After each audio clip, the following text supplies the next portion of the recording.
Well, you've seen my office, you've seen my den, you've seen my dining room, so why don't we just come on upstairs to one of the girls' rooms? We're sitting here in an obvious girls' room with the pink and polka dotted curtains and the mint green walls with baby dolls everywhere. This is a place where my daughters like to play and have a good time, but this is also a place where sometimes they are banished when they don't do what dad tells them to do, or when they're slapping each other, or not obeying, or frustrated and not doing what they're supposed to be doing. I'll send them up to their room and say, stay up in your room a little while and think about what you've done, right? Discipline. Let's talk about it. Now, notice I said discipline, not punishment. Did you know that there's a difference between discipline and punishment? Here's the difference. Punishment is what you do to a child based on their past actions. Discipline is what you do to a child to ensure future results. You get that? Punishment is when your kids have done something bad in the past and you just want to make them pay for it. You want to rub their nose in it. You want them to be sorry about it. You want them to understand the hurt that they caused. That's punishment.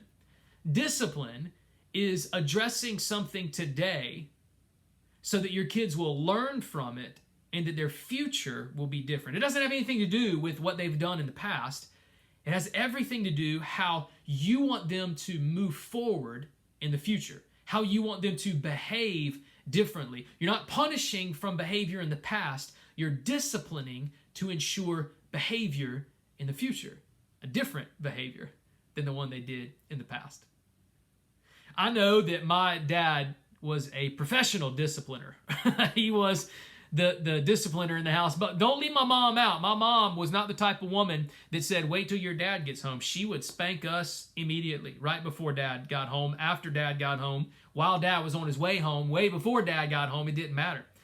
Spankings came from a belt, came from a switch, came from a spoon, came from a paddle, came from the forehand and the backhand. It didn't matter. Like, my parents were professional discipliners. But listen, my parents never punished my brother and I. They always disciplined us. The difference is, when we sat down and had a conversation and received discipline, the goal of it was to ensure different behavior in the future. It was never to punish us just for what we've done in the past. A great book in Scripture on discipline is Proverbs. Proverbs was written by King Solomon to his two sons. So this is a letter written by a dad to his two sons. And they talk life and leadership and marriage one day for them, and finances, and who God is, and how to deal with conflict and difficult people, and how to be successful in life. It gives all of that, but it's one of the books that mentions quite frequently the idea and the word of discipline. I want to share a few verses with you just to kind of give you a flavor, because King Solomon talks about discipline all the time with his two sons. Proverbs 22:15, folly is bound up in the heart of a child, but the rod of discipline will drive it far away. Ooh, got a chill down my back thinking about the rod of discipline. I'm having flashbacks out here. Woo! I don't know if you relate to that or not. Proverbs 23, do not withhold discipline from a child. If you discipline them with the rod, they will not die. Discipline them with the rod and save them from death. I guess that's what my dad meant when he said, this is going to hurt me a lot more than it's going to hurt you. He was saving me from destruction and death. That's what discipline does. Address something today to ensure a different result in the future. I want to share with you a few things about discipline that we can really grab a hold of as parents. It's really 4 things that if you discipline your kids and do it well and do it like the Bible calls us to, not punishment, but discipline, it'll produce some positive results in their life. And I spent some time thinking about what I learned through discipline and what discipline can teach young adults. Or young kids. Remember, Scripture says we use discipline to teach them the way, to teach them what's ahead. The first thing is is this. Remember, punishment is penalizing your kids for a past mistake, while discipline is correcting your kids to ensure future success. Get that. Get the difference between those two. It'll help you do discipline right. Let me show you something out of Proverbs chapter 3, verse 11 and 12. Listen to what King Solomon said. He said, "My son, do not despise the Lord's discipline, and do not resent his rebuke, because the Lord disciplines those he loves, as a father delights in his son." Right there, like if you're not sure on discipline or the what or the why, or I don't feel like discipline, I don't like discipline, I have a different approach to it, whatever. Like, listen to what Scripture says. Scripture says that discipline is something that parents do when they love their kids. Like, you love your kids, right? You want them to have a successful future, right? You want them to be mature, godly, responsible adults, right? Then Scripture says you have to discipline them. You have to shape and mold their life and their future. You have to give them some parameters. You have to help them know what's right and wrong and how to navigate life today. Discipline is something that not that angry parents do when their kids make mistakes, but what loving parents do when they want to see a better and a safer and a brighter future for their kids. That's totally different, right? That totally changes the results by what you get when you punish your kids, by what you get when you discipline your kids. Proverbs 22, chapter 6, check this out. "Train up a child in the way he should go, and when he gets old, he will not depart from it." Now, I know this is going to be a little bit controversial, but I'm just going to go ahead and drop it. A lot of people aren't saying this. Sometimes parents don't like this idea. But if you believe what Solomon says here in Scripture, that you should train up a child in the way that he should go, then you have to admit that there is a right way and a wrong way in life. For your kids, there is a right path and a wrong path in life. And Scripture says that discipline will help them find the right path. Now, this statement makes me want to scream sometimes, but I know a lot of parents like to say it. So if this is you, I am screaming at you right now. Some parents like to say, you know what? I want my child to be able to choose whatever path they want to go on in their life.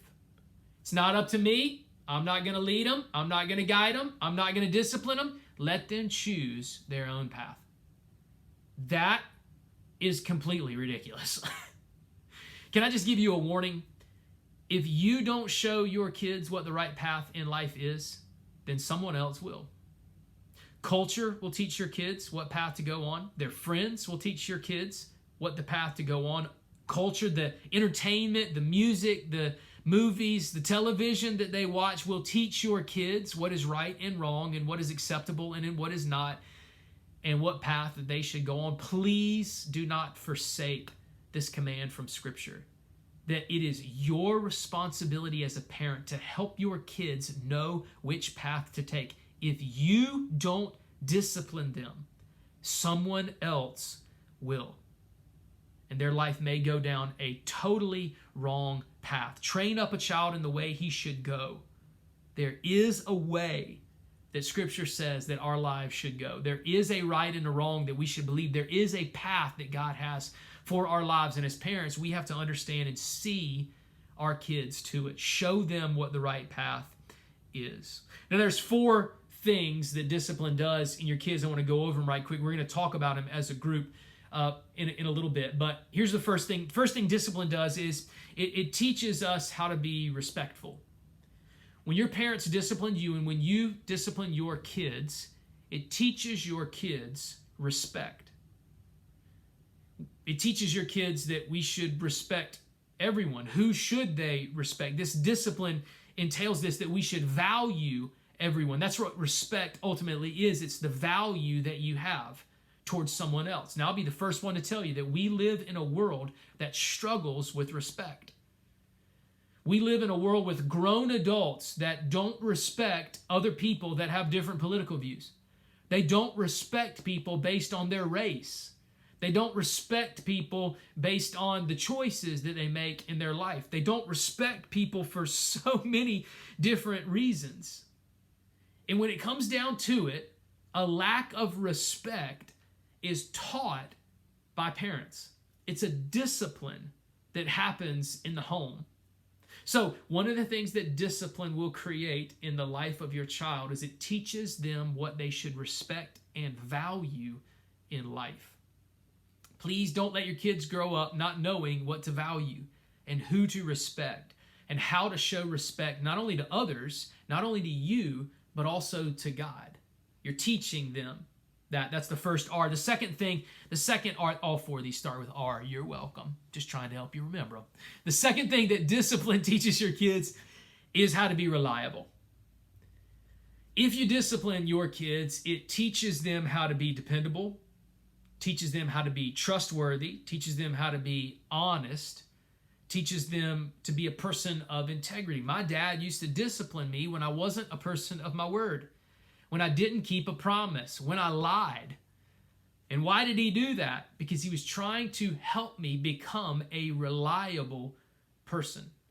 Discipline does that. Like, that doesn't happen naturally either, by the way. Our natural inclination is to lie and cheat and steal and go off the rails in our life. So it takes a parent to help the kids understand that you need to be reliable, and I will discipline you down that path. First is respectful, to value everyone. That's what discipline does. Second is reliability, to be trustworthy, to be a person of high integrity. The third thing is to be responsible. Discipline helps to give us responsibility. Discipline ensures that we take responsibility for our own life. Now, I would get disciplined when I would try to blame someone else for something, or that when I didn't do something that my dad asked me to do, and when I wouldn't take responsibility for it, when I didn't obey him, I would receive discipline. And the reason why is because he was teaching me how to be responsible, how to be somebody that was trustworthy, to be somebody that had high integrity, that your word matters. Like, you have to be responsible for your life, right? We live in a society that is filled with people that do not know how to take responsibility. They want to blame everyone else for everything that happens, including everything that happens in their life. Usually we call people like that brats. You don't want your kid to grow up and be a brat, where they don't take responsibility, where they're constantly blaming other people for things. Discipline them now. It's your life. These are your decisions, and there will be consequences for every action that you take. I'm so glad my parents disciplined me in that way so that I didn't grow up being a victim to everyone else around me in the circumstances that I'm facing. I was disciplined to be taught, Nathan, take responsibility for your life. Here's another key aspect of this. If you teach your kids responsibility, then they will grow up taking responsibility for their spirituality as well, for their relationship with God. They'll say, hey, if I'm going to get closer to God, it's going to take me showing the initiative. I'm going to spend time in prayer. I'm going to spend time in my Bible. I'm not going to have somebody else trying to teach me and do those things. It's my responsibility to grow in my relationship with Jesus. That's the third R, teach them responsibility. Help them to make sure that they're not adults that grow up that are trying to blame everyone else for everything that happens. The fourth thing is this, discipline teaches your kids to be resilient. Resilience simply means the ability to bounce back from loss, failure, stress, or disappointment. That's something my dad taught me, that even in the midst of failure and where I was disciplined for my failure, my dad was disciplining me to be able to bounce back from it, to be a better person on the back end of it, to learn, to get better, to get smarter, and to not make the same mistake again. And my dad would say, like, don't waste this conflict. Don't waste this opportunity to learn. Yeah, you messed up. Yeah, you made a mistake. There will be consequences for those mistakes. But Nathan, you can bounce back.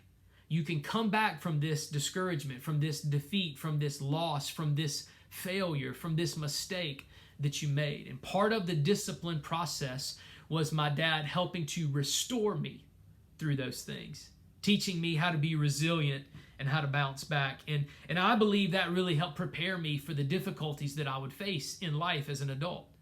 My level of resiliency to bounce back from disappointments, from failures, and from bad mistakes that I've made since I've moved out of their house was instilled in me from a very early age. So let's talk discipline. Listen, punishment is a taboo subject. You don't tell other parents, well, you should use restriction, or you should take their phone away, or you should ground them, or you should send them to their room, or you should spank them, or you should pour hot sauce on their tongue, or wash their mouth out with soap. I'm not going to tell you anything about punishment. I'm just asking you. The scripture says to discipline your kids to ensure that they have a future that is more successful than the mistakes in their past. Let's talk about it. Let's talk about how parents discipline their kids.